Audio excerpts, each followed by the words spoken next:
Hello, everybody. Oops, 1 second. Let me just put on my story hat. Once upon a time, in a land far away, lived a little girl. She wanted to be a doctor.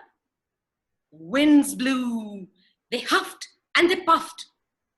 Well, she couldn't become a doctor, but she became a teacher. And she helped so many of her children through the journey, dream and live that dream as a doctor, as an engineer, as a musician, as a sports person, as a singer. That girl from that story welcomes you to Des Doodles. I'm Sapna Malhotra, that little girl from the story.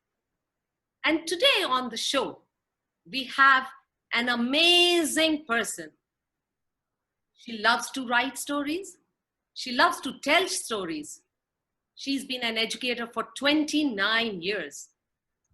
She's the coordinator of the kindergarten department in Kormangla National Public School, Bangalore. Please welcome Minati Kapoor. Welcome to Des Doodles, Minati. Thank you. Thank you so much. Great to be here. Same here. So happy to have you here. You're doing amazing work. Oh, please. I have amazing guests who are going to tell their stories, and that's what makes, I think, the podcast so interesting, right? So, like I was telling my viewers, I think I best leave it to you to tell us the story of Minati Kapoor as an educator, how it started, and where you are. In school, college, I always wanted to be. Dad was in the education line in the services. So somehow it was that, family tradition ki teacher banna hi hai, but I wanted to do something different. So I racked my brains and the only thing I could come up with was to be a dietitian for some reason.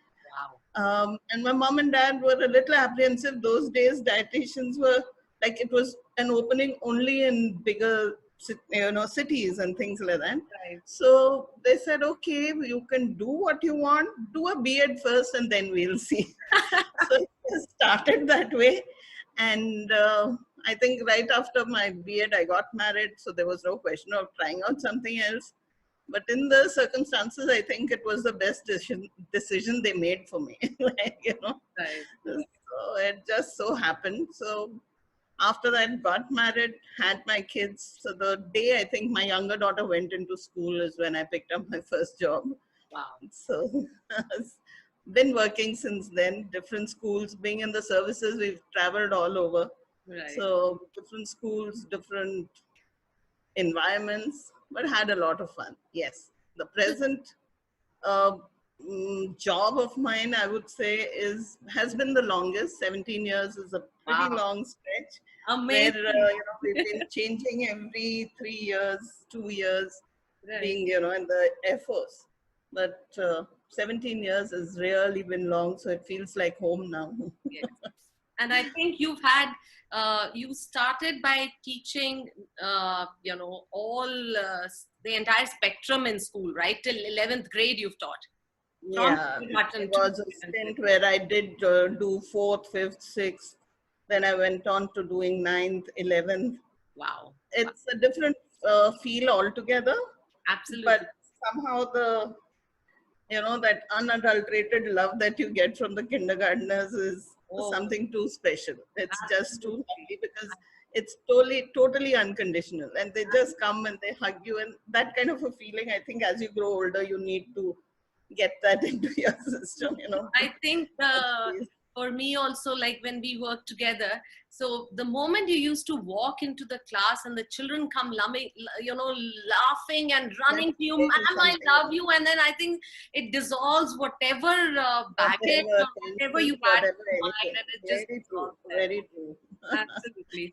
So when Minati Kapoor looks back into her school days, what is the fondest memory that comes up, Minati, for you as a kid in school? Memory and me are very wrong, an association, because my memory is really pathetic.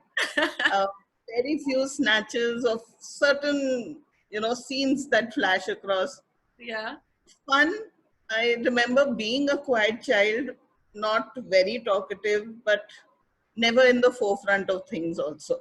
So it was like, one of the And now things. you're doing, I think you've been doing such amazing stuff at school and you've been right in the forefront of a lot of things. So we'll come to all that, of course.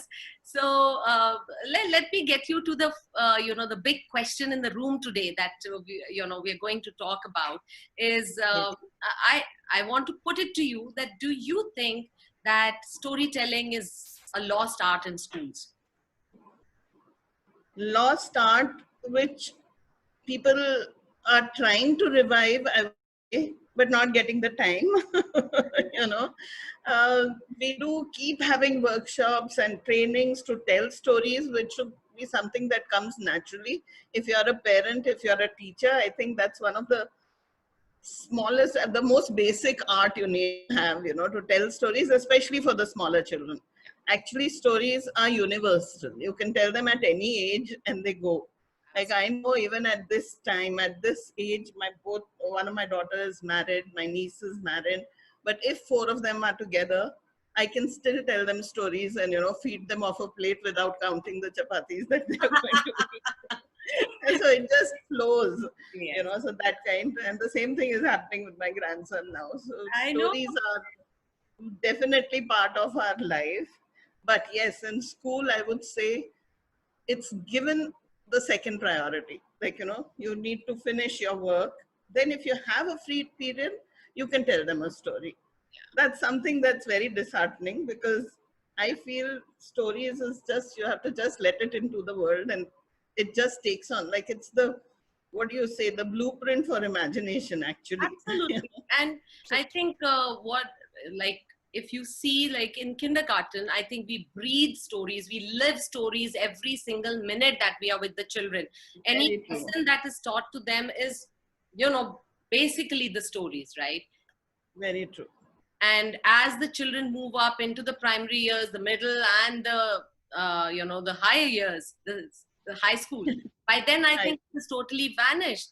It's totally vanished. It's totally vanished because I know for some years in between, when kindergarten would get over at 12 o'clock, we would be given duties to go and just interact with grade one, grade two. And our favorite thing used to be telling stories, and that would happen once a week or so.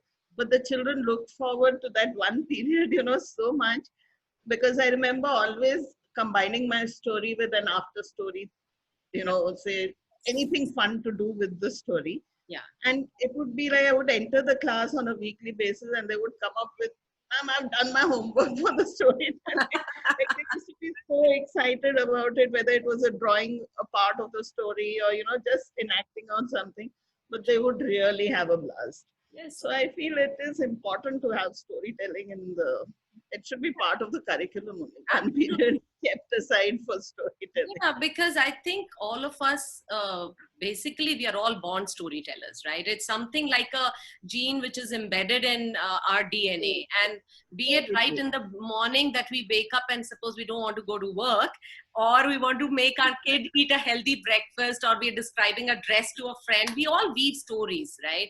But True, I very think the only thing that sometimes as teachers we forget that we can feed our children those lessons that we want to through stories. true. And Stories. yeah, Yeah, very recently only I read if history was taught through stories, yeah, I don't think anyone would forget it. Like, absolutely. So I was in but fact going to ask you a question later on that do you remember when Russian Revolution happened, right? But none of us probably none know of us that. would know that. And if I say do you know that slow and steady wins the race, right? But how do you know that slow and steady wins the race? Because it's been ingrained in our minds because of that one So, story that we heard like as a kid, right? So very true, very true. yeah, so I think these we were just probably wired for stories. And I the- guess.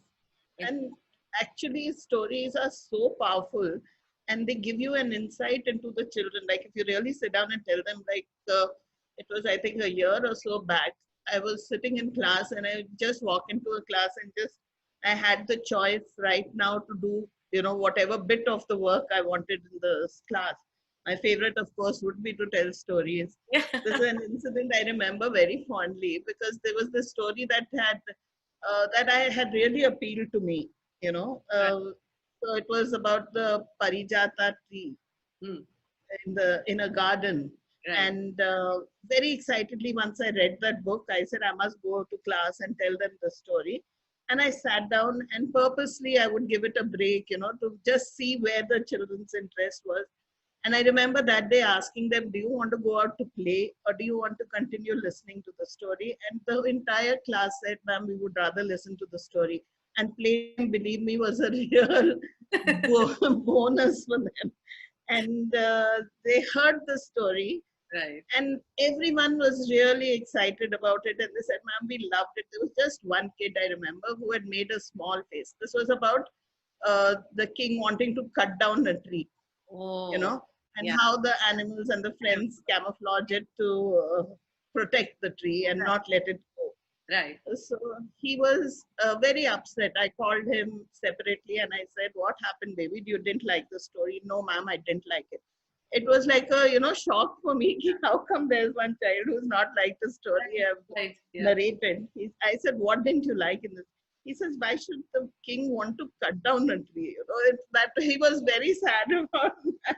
Yeah. So I mean, it was a totally different view for me, even at that age, to see another aspect of things. So each child perceives a story so differently, and their emotions, their creativity just comes out through that. I And feel. also because, see, I feel, Minti, like when you tell a story, the stories are all correct, right?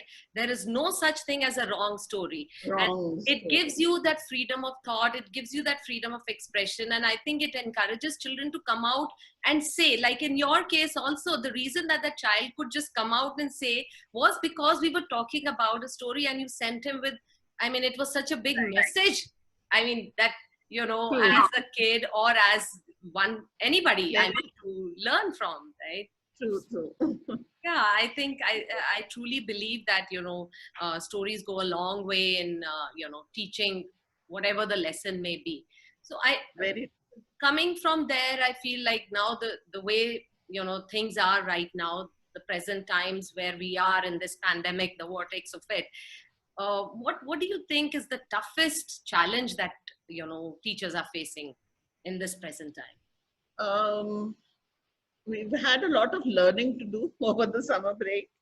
There's Absolutely. been a lot of learning Yeah. because everything is so new. Like I say, we are never too old to learn. That's always been one of my Absolutely. mantras. So this pandemic has really proved that for us, because right from day one, when supposedly our holidays started, because none of us have had a summer break this year, we've just been doing things, so to come to terms with the fact that we would need to teach children online, Right.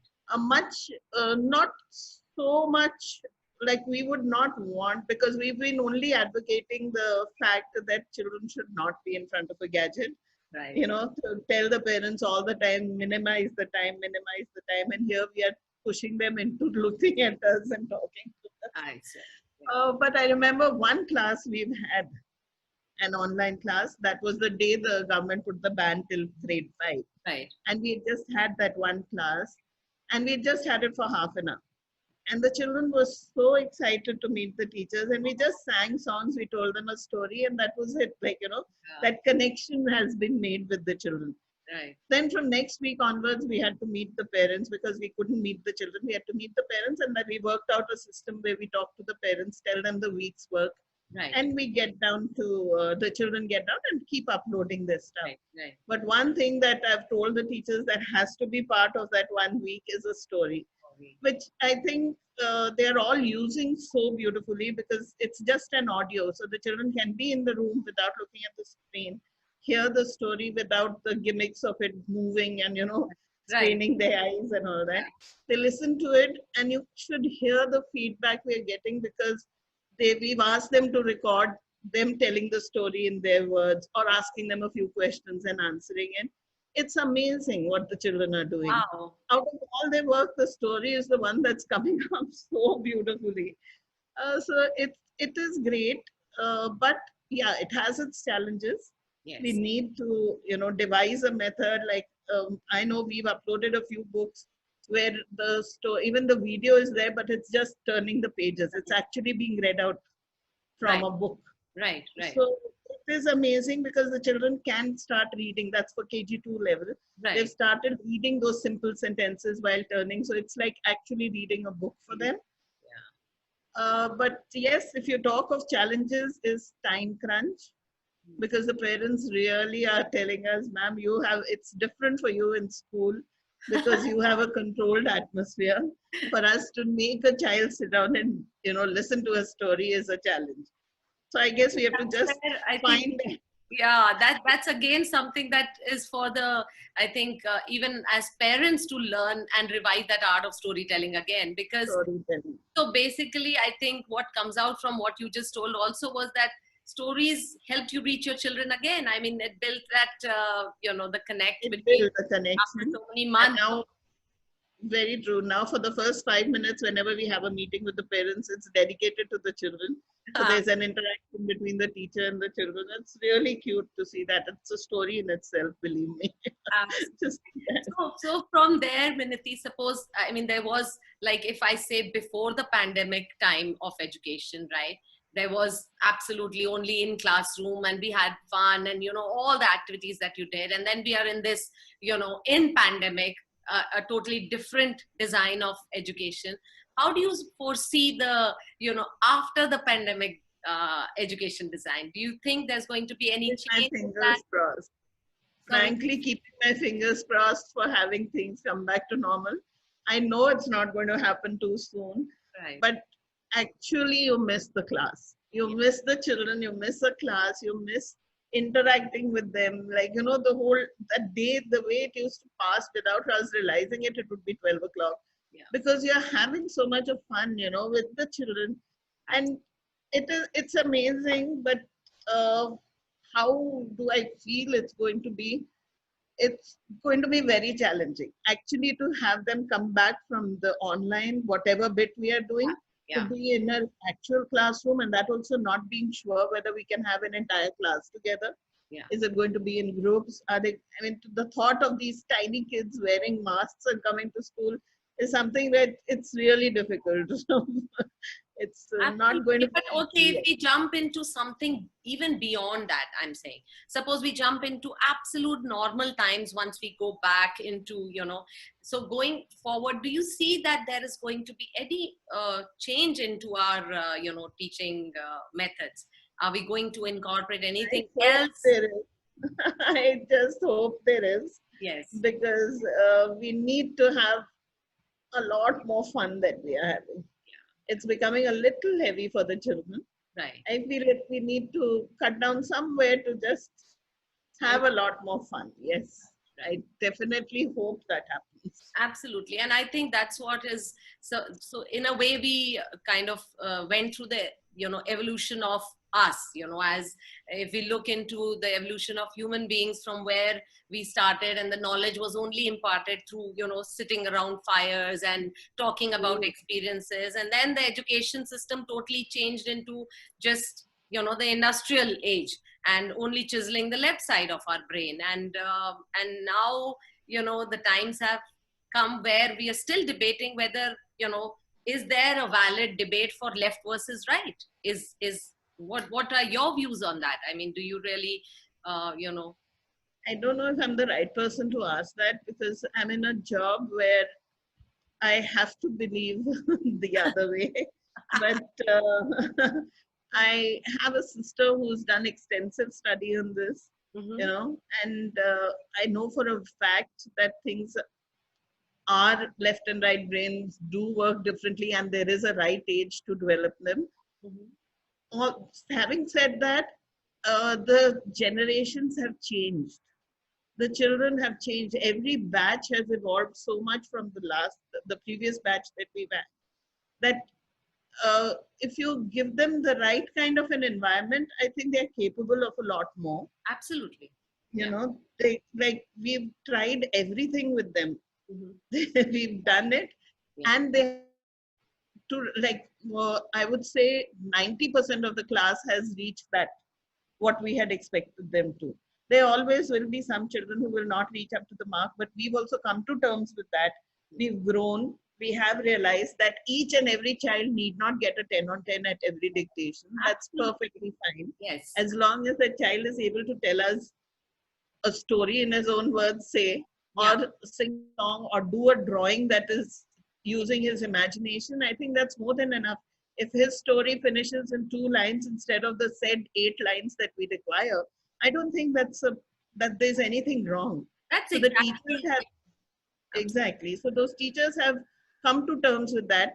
A little hard, having been pushed to come to terms with that, because Right. for us, we expect perfection for everything. Once the children are with us, we want Yeah. their writing not to move out of that blue line, or not to touch anything. Yeah. So when you're so particular about these things, to just let it go a little bit, yeah, I would say that we have also evolved, but the children are capable of a lot more these days. So that's coming to that itself. I feel that uh, that's why the lessons that we design as teachers, or the techniques that we use as teachers in our classrooms, are the ones that are going to tap into whether the right side of the brain or the left side of the brain. So the lessons, I feel, because Have to be the more you use, storytelling and gamification and those kind of techniques, that is where that, the child himself or herself will be able to tap into the right side of her brain and come up with uh, very true. upgrade their own right side of the brain, right? So I agree totally, totally, yeah. because I feel that's very, very important. Yeah. And also, I think not only just using telling stories or anything, I think it also helps, like we always talk about, upgrading children in their knowledge and their skills, and oh, that person has this IQ and all. And now when we see in times of this pandemic, especially when the trouble times, people who might have the highest of IQ, but if they have a very low emotional quotient, are not able to handle it so well as much as So the true. right. So So true. so as educators, what do you think is our responsibility as teachers? How can we help our children to become better at handling the adverse circumstances, or We need to just find that right balance, I feel, where we don't stress too much on a particular, say they need to know this definitely by this month. We right? can let it go a little bit. Actually, there's actually, in a way, you wouldn't believe it, but this pandemic has helped us, Yeah. because now we are designing the work that we are giving the children according to the pace of the child, which never happened in kindergarten. Because we expected all 30 children to be at par and reach a certain level.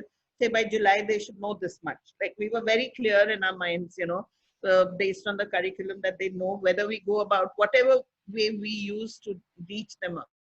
Now, having spoken to parents one on one, asking them the child in these 4 months has done, or where we've reached with them, we are designing things that are very specific to that child, which I feel is a big step, because without having any kind of a comparison, because again, when you're in a class of 30, you can't single out five children to do something and another five to do something else. Yeah. The children themselves have started realizing it. Yeah. So that has helped us, because uh, again, after a point, we do need to make sure that all of them are at the same level. Yeah. Of course, some will do much better. Some would read stories and some would still be reading sentences, but that's fine. As long as they've got onto the thing of, getting connected and reading and writing the basic. Right. So that way, I feel it has helped us in a way. That's the positive of the pandemic and the online classes, Yeah. because we've been able to design things in such a way that each child is moving at his pace. Yeah, it's not like that factory setting that, okay, Very true. you feed and that much is out. So you True, are true. going in a more personal Yes, systematic and a more personalized method, I right, would say. right. So any Yeah. going back to your the normal that you remembered just now, it's so much of fondness. So why don't you share something, one little thing that when you used stories or something, and to teach something, and it just wowed your children? Can you remember something like that when I remember something, and I think you were part of that because we would both classes, both the sections together for Oh, anything fun and anything out of the class that we would do. And yeah, I remember walking all over because we wanted to tell them a story and just walking all over the class. And we ended up in the book room or something, right. and on the outside. And the children sat on the floor and we were sitting on broken chairs because that was a kind of a storeroom. And we just took off telling stories. I think it was the Three Little Pigs, if I'm Yes, not mistaken. yes, yes, yes. And it was so entered because that somehow ate so firmly in my mind, because that story just took on a new meaning after that, because whenever I would stop, you would take it on forward, and we made up our own rhymes and our own songs to that. By the end of the children were looking at us a little perplexed. What's wrong with our teacher? But it was amazing. We had so much of fun telling the story. I refuse to believe that the children didn't have fun. No, but I, that's what I don't know that I that, think but that's one thing that I definitely feel, Minati, that kindergarten is one thing that teachers, I think as a teacher, every teacher needs to go through it. It's like it should be a part of the training program for, I mean, that's my personal belief. I mean, not like, it has to be, true. but because it makes each and every teacher, shed her inhibitions and become a kid. Because So true. unless you become a kid, you just, I mean, that's the best way of You teaching. can't connect. You Yeah. just can't connect to the children unless you really become a child. Yeah. So it's becoming very difficult at my age to do that because I no longer can squat down on the floor with them. The more, the way I used to, it has changed. Age does has have its disadvantages. No, but But yes, I know that the connect with children, if I walk into a class, even now is there. And that's absolutely. because you need to come down, to their level to talk to them as a child. Though the kids more and more have started talking like adults, Oh, so yeah. you can have a lot of, meaningful conversation also with a 5-year-old. It's not always you gucci goo and all that, but it's a meaningful talk that you have. That's But yes, also a big, reflection from the society, because if the children are, most of the time in adult, company. company, then, definitely that kind of, makes the children also talk in that particular tone, and they're in that aping age. They want to ape anybody, and that's Yes. definitely there. Yeah. So also I feel like just now when we were reflecting upon so many things, so I wanted to ask you, do you, how do you feel as an important part of teaching is reflecting upon things, as even for your kindergartners to teach something, uh, you know Um, like their Very important. actions, because when, like with kindergartners, we always have a lot of behavioral issues also when they come into school and when they join. True. So I feel, yeah, reflection, we've learned it over the years. We've, again, like I said, we after reaching the position I'm in, we've had a lot of trainings, and reflection has been almost, something that's been ingrained into us now. So we can't think of anything without having. Now we have an event, we have to have a reflection on that. Like it's never happened earlier. Right. But definitely now everything. In fact, we've had class demos where we wanted the children to reflect. Yeah. That's been a new over the years because that was didn't happen earlier. But we've taken a class with the children. Say last year we introduced something like thematic learning in KG, Mhm. and at the end of every lesson, the children had to mark what did they like, what did not like, did they understand everything, Wow. just with a smiley or something. That was very simply done, Yeah. but we had to do that, and the children actually surprised us Yeah. because we didn't think they would be capable of understanding what that. Maybe they still don't, but it came very naturally to them when we asked them, what did you like? For example, even our annual event we had last year was the magical melodies, the music songs. And after that, we asked the children, which song did you like the best? Which song from the other classes did you like the best? You Right. know, which you would like to have. And we were surprised at the answers they came up with. It was really amazing.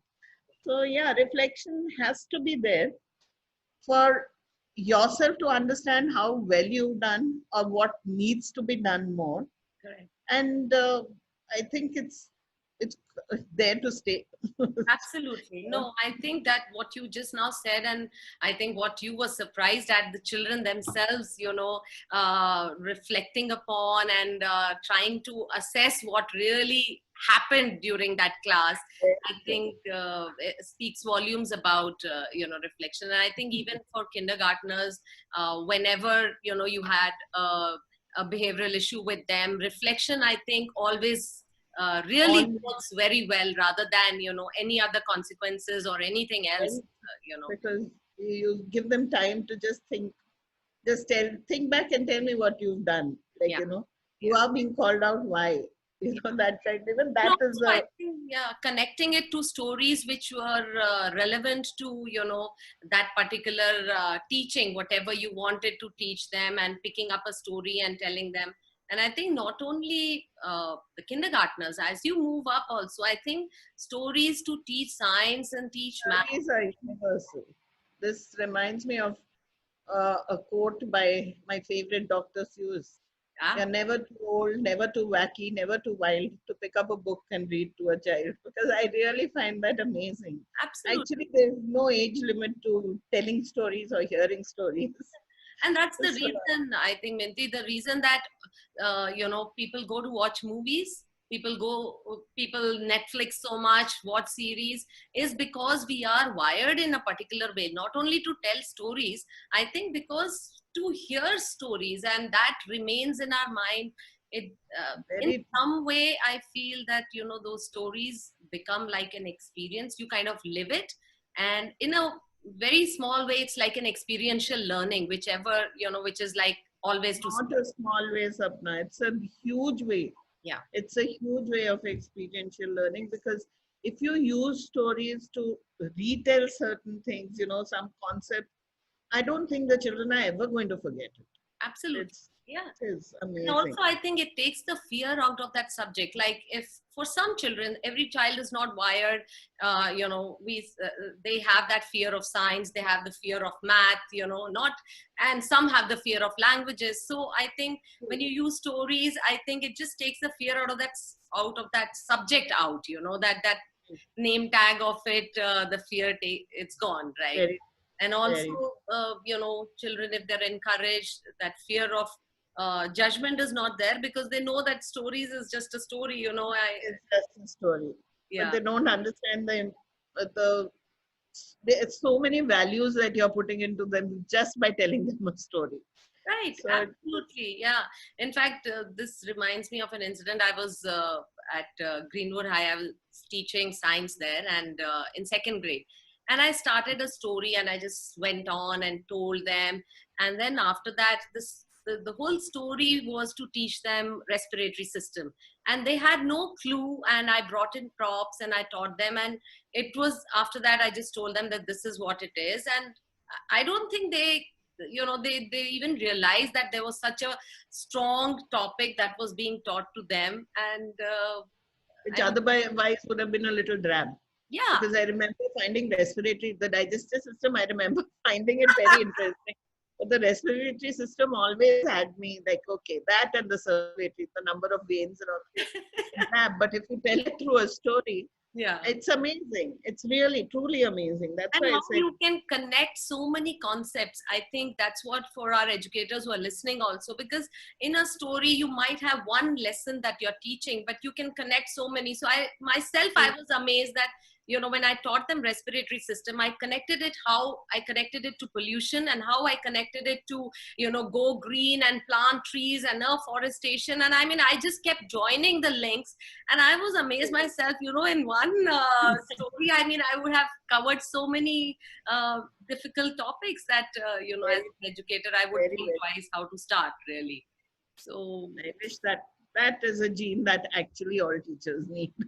I think To it is there. It's think just at that, the moment and grab that moment to, tell you something.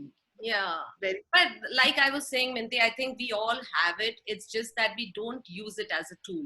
I don't think it's a thing that we really need to, because all of us do it. We all, we all everyone does. talk about recipes, and we all talk to our moms and our kids, and we are explaining things, and that's all there is to a story, right? So, Very true. yeah. So I agree. anyway, before we, wrap our session, I want you to doodle something from your memory. Do you have a pen and paper? I do. Yeah. So anything that you as a kid doodled or you drew or you want to draw now, whatever, happy to just pen it down, because I'm going to put it I as don't know if you my, remember, but the back pages of all my notebooks had one thing. yes. That was eyes. And I have pencil in hand. Automatically, I'm doing only eyes. And let's go for that. Let's go for that. Doodle that and click a picture and send it to me, mail it to me. Surely. Yes. I'll give you time to doodle it.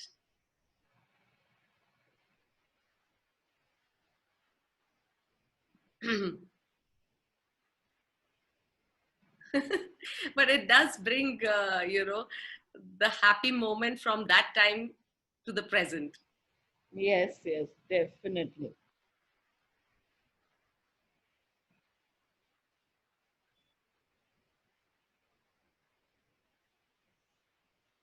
For the time being. Okay, yes, no worries. I mean, that's what art is art. Oh, Well, wow. Haha. Yes, it's exactly like when you need to tell a story, you need to do all that also, right? Yes. So very true. if Vinati, if I suppose I just do this little cool down before I let you go.